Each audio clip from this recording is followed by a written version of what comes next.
Hola, ¿cómo andan? Bienvenidos al tercer capítulo de esta seguidilla de videos sobre la civilización griega. Nosotros ya hemos hecho un video sobre las primeras civilizaciones, a donde vimos la civilización cretense, que se ubicaba en la isla de Creta, los reinos micénicos, que se formaron con la llegada de los pueblos jonios, eolios y aqueos. También vimos la etapa oscura, que es la primera colonización griega, que es con la llegada de los dorios, en donde los pueblos que ya estaban instalados, que es los que nombramos recién, se dispersaron hacia otras áreas. Y no tenemos mucha información de esa época, por eso se llama época oscura. Y vimos la época arcaica, que es donde se da el surgimiento de la polis, estas ciudades-estado independientes que se fueron formando en Grecia, con la mezcla entre las personas que habían quedado, que no habían emigrado durante la etapa oscura, y los dorios. En la época arcaica también se da la segunda colonización. Como habíamos visto en el video anterior, como hay mucha población y ya no hay tierras cultivables, deciden emigrar, irse hacia otras zonas para encontrar justamente esto, tierras cultivables. Vimos que las principales consecuencias eran que se había esparcido, que se había difundido la cultura griega en todo el área del Mediterráneo y que había aumentado el comercio en toda esta área. Bien, este es un pequeño repaso de lo que hemos visto hasta ahora y ahora nos vamos a centrar en la época clásica, en donde vamos a ver a dos polis que son las que tienen mayor preponderancia, mayor importancia, que son Esparta y Atenas. Este alcohol no está acá casualmente, porque acuérdense que estos videos los estoy haciendo con el objetivo de que mis alumnos y a quien les sirva, que los pueda ver, puedan entender mejor estos temas. Recuerden que estamos en cuarentena, salgan lo menos posible, lávense las manos con agua y jabón tantas veces en el día como puedan. Si salen por algún motivo o circunstancia, no se olviden de desinfectar todo. Si hacen compras, desinfectar todo lo que entra en la casa, dejar los zapatos afuera y siempre seguir las recomendaciones para poder estar bien y sanos y no contagiar a nadie de nuestra familia. Bueno, como estábamos hablando recién, nosotros en este capítulo nos vamos a adentrar en la época clásica. La época clásica va desde el 490 hasta el 323 a.C. Yo les dije que había dos polis, esas ciudades independientes que se habían formado en la época arcaica, que iban a resaltar durante este periodo. La primer polis que vamos a ver es Esparta. Esparta fue fundada en el siglo X a.C. por los dorios. Se ubicaban, como vemos en el mapa, en la península del Peloponeso. Y tenían una organización política particular. Ellos tenían una monarquía. En general, la monarquía es un rey que organiza todo. En el caso de los espartanos, es dos reyes que organizan todo. Después existía la jerusía. ¿Qué es esa palabra rara? Es un consejo de ancianos, es decir, un consejo compuesto por las personas que tenían mayor edad, que eran los que dictaban las leyes. Y después existía una asamblea popular que estaba formada por los ciudadanos que eran mayores de 30 años. Ellos aprobaban o no las leyes que proponían los ancianos, el consejo de ancianos. Entonces, para repasar, la organización política. Cuando decimos organización política nos referimos a cómo se organizaba esa polis. Es decir, quién hacía las leyes, quién administraba justicia, quién organizaba los recursos, etc. En este caso tenemos una monarquía integrada por dos reyes. La jerusía, que era el consejo de ancianos que hacía las leyes, y una asamblea popular que aprobaba o no las leyes que había hecho la jerusía. Bien. ¿Cómo era la sociedad espartana? Era una sociedad militarizada, es decir, que lo formaban desde muy chicos, tanto a los hombres como a las mujeres, para la guerra. Por eso era una sociedad militarizada y tenían una estructura jerarquizada. ¿Qué significa? Yo acá les he hecho un pequeño dibujito de una pirámide. Significa que habían distintos grupos, que entre estos grupos habían diferencias, es decir, cada grupo tenía derechos particulares y no se mezclaban entre sí. El primer grupo era el de los iguales. Este grupo eran descendientes de los conquistadores dorios. Solo este grupo podía poseer tierras y esclavos. Y además eran los únicos que podían participar o de la monarquía, o de la jerusía, o de la asamblea popular. Ninguno de los otros grupos podía participar de la parte política. Después tenemos a los periecos, que eran los descendientes de las comunidades que ya estaban en la península del Peloponeso, pero que no se opusieron a la conquista de los dorios. Este grupo era libre, pero no podía acceder a cargos públicos y lo que podían hacer era ser comerciantes, artesanos, entre otras actividades de ese tipo, pero no cargos públicos, no estos. Y por último estaban los hilotas, que ellos sí eran un grupo que se había resistido, no había querido la conquista de los dorios. Entonces se los tomó como esclavos. No eran libres y generalmente trabajaban en la casa de los iguales o eran mandados a la guerra, pero como carne de cañón, es decir, para morir, en pocas palabras. ¿Cómo era la educación? Esto es algo que se ha visto en muchas películas. La educación, desde que eran pequeñitos, los instruían militarmente. Pero cuando nacían, unos años después, les hacían un examen físico. Si llegaba a tener algún defecto la persona, los arrojaban por un monte y morían. ¿Por qué eran así? Uno dice, pero qué crueles, ¿por qué hacían eso? Porque para esta sociedad que era militarizada, lo más importante era tener personas fuertes, personas sin defectos, personas que pudieran ir a la guerra, y hombres que pudieran ir a la guerra, y mujeres que pudieran tener hijos fuertes para ir a la guerra. Entonces, una persona que tenía algún tipo de defecto no podía cumplir con ese objetivo. Entonces, les hacían este examen, si no lo pasaban, morían. Y a partir de los 7 años empezaban una instrucción militar súper estricta en la cual se separaban de su familia y después ya de grandes podían casarse, formar su familia, etc. Bien, seguimos en la época clásica. Recién vimos a Esparta, una de esas grandes polis de esta época. Veíamos cómo era su estructura social, que era una sociedad militarizada, que tenía una organización política en la cual habían 2 reyes, había un consejo de ancianos, una asamblea popular, que tenían una educación militar muy estricta. Y ahora nos vamos a ir a Atenas. Atenas es la polis más importante por excelencia de este periodo. Se ubicaban, como vemos en el mapa a continuación, en el Ática. ¿Cómo es que ellos evolucionaron en su organización política? Porque no tuvieron la misma organización siempre, como en el caso de Esparta. Primero tuvieron una monarquía, es decir, que un solo rey organizaba todo. Después tuvieron una aristocracia, es decir, que un grupo reducido de las familias que eran las más poderosas organizaban todo. Y por último tenemos esta palabrita, democracia, que significa que todos los ciudadanos podían participar de la política.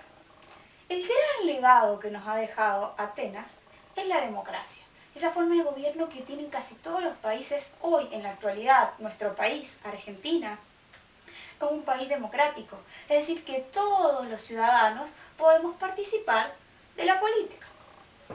Bien, vamos a detenernos un poquito más en esto de la democracia. ¿Qué características tenía la democracia en esa época?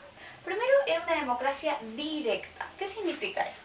Que todas las personas, como eran poquitas las personas, solo los ciudadanos que participaban, lo hacían de manera directa. Es decir, se reunían y votaban. En cambio, nosotros, en la actualidad, tenemos que elegir a través del voto un representante. Lo hacemos de manera indirecta hoy, en la actualidad, en el año 2020. Pero en esta época, en el 490 a.C., se hacía de manera directa. Todos se reunían y levantaban la mano por lo que estaban de acuerdo o por lo que no estaban de acuerdo. ¿Cómo surgió la democracia? Gracias a las reformas que se hicieron políticas de un señor que se llama Clístenes. Él hizo las siguientes reformas. Primero, dividió la población en 10 tribus. cada tribu debía elegir un estratega, que era el que dirigía el ejército, fijaba los impuestos para la guerra y representaba a Atenas ante otras polis, un arconte, que era el que se encargaba de los asuntos administrativos y religiosos, 50 representantes que formaban el Consejo de los 500, que eran los que hacían las leyes, y 600 integrantes del Tribunal de los Eliastas, que eran los que administraban justicia. Todos los ciudadanos formaban parte de la Asamblea Popular, que eran los que discutían y votaban las leyes. ¿Se acuerdan que hace un rato, cuando vimos no hace un rato, en otro video, en el video de la época arcaica, que si no lo han visto, vayan a verlo, yo les explicaba que había una zona, un área, que era el ágora, que era la plaza pública. Bueno, estos ciudadanos se reunían en el ágora para discutir toda la parte pública, es decir, era en esa plaza que yo les dije que era tan importante, en donde se discutían y se votaban las leyes que habían propuesto el Consejo de los 500. ¿Cómo era la sociedad ateniense? Primero vamos a ver quiénes eran ciudadanos. ¿Todos los habitantes de Atenas podían pertenecer y participar de la política? Solamente los hijos varones de madre y padre ateniense. Es decir, que vos, tu mamá y tu papá tenía que ser ateniense para que vos pudieras ser ciudadano. Así que la gente que se reunía en la plaza no era tanta. ¿Cómo estaba dividida la sociedad? Era una sociedad jerarquizada también en forma de triángulo, que yo acá no lo he hecho, pero en forma de triángulo, en donde en la primera parte del triángulo teníamos a los ciudadanos, que eran quienes poseían tierras y participaban de la política. Después estaban los metecos, que eran los hombres libres, pero extranjeros, es decir, que no habían nacido en Atenas. Ellos se dedicaban al comercio y tenían que pagar impuestos. Y por último estaban los esclavos, que eran prisioneros de guerra o hijos de esclavos. Ellos se encargaban de trabajar en las minas o en las tareas domésticas. Entonces, ¿qué es lo más importante? ¿Qué es lo que podemos recapitular? Primero, que no siempre hubo democracia en Atenas, sino que a partir de las reformas de Clístenes, que son estas, que es específicamente la división en 10 tribus, se comienza con esta forma política que tenemos hasta la actualidad. ¿Se maneja igual hoy que en esa época? No, porque en esa época se manejaba de manera directa. ¿Quiénes eran los que podían participar? Los ciudadanos. ¿Todos eran ciudadanos? No. Solamente los hijos varones de padre y madre ateniense. Era una sociedad jerarquizada y teníamos distintos estratos que no se mezclaban entre sí. Seguimos en la época clásica. Vimos en este video a la polis Esparta, a la polis Atenas, y ahora vamos a ver dos hechos fundamentales que se dan durante la época clásica. El primero son las guerras médicas y el segundo, la guerra del Peloponeso. ¿Qué fueron las guerras médicas? Recuerden que siempre vemos el hecho, las causas y las consecuencias. Las guerras médicas fueron un conflicto armado, es decir, una guerra entre las polis griegas contra los persas. Los persas eran un pueblo que habitaba, como vamos a ver en el mapa que va a aparecer a continuación, que habitaba toda la zona del actual Irán. Ellos fueron expandiéndose de a poco hasta llegar a la zona en donde estaban las colonias griegas.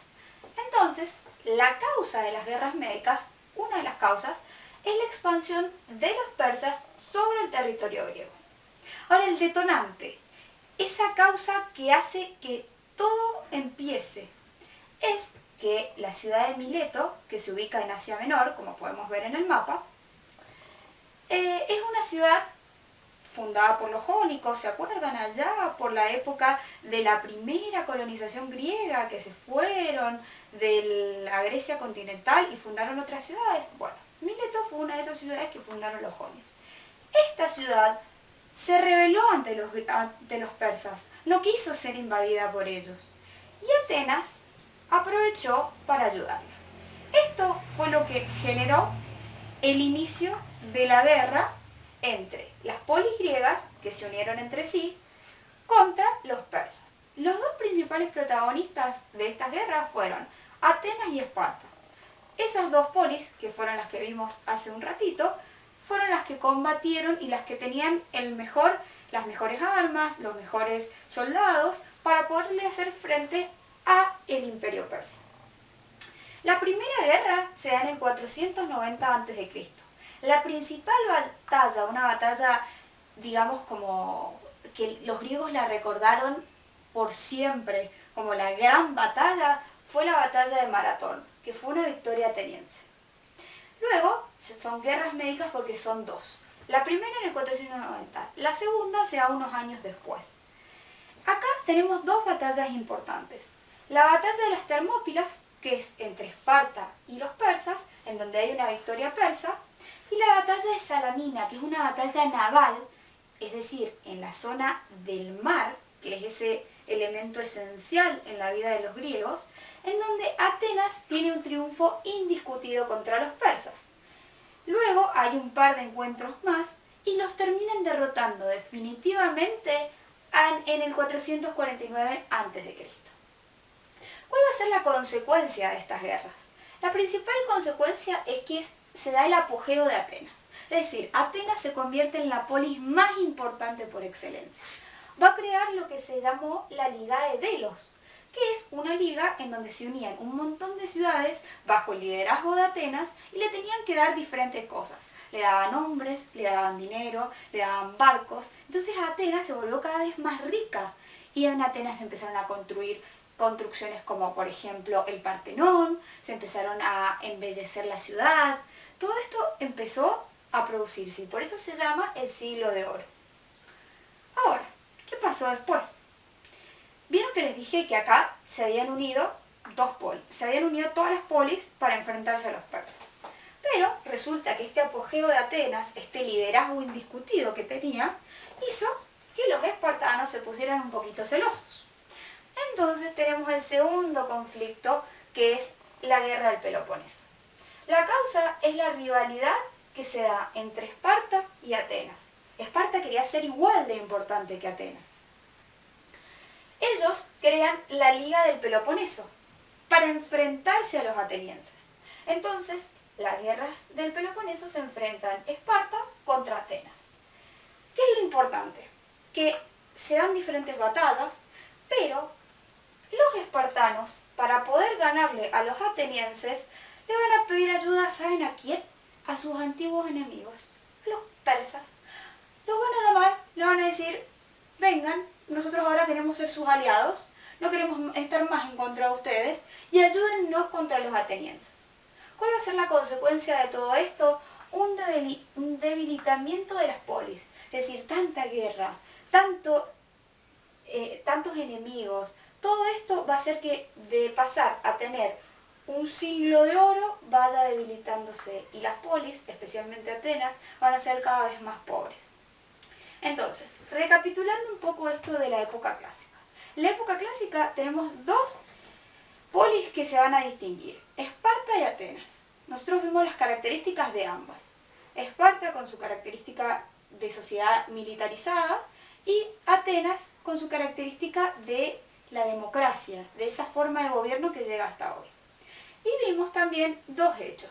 Las guerras médicas, en donde combatían las polis griegas contra los persas, en donde derrotan a los persas y tiene como principal consecuencia el apogeo de Atenas, y las guerras del Peloponeso, que se dan por la rivalidad que se produce entre Esparta y Atenas, porque Atenas se había vuelto muy poderosa luego de las guerras médicas.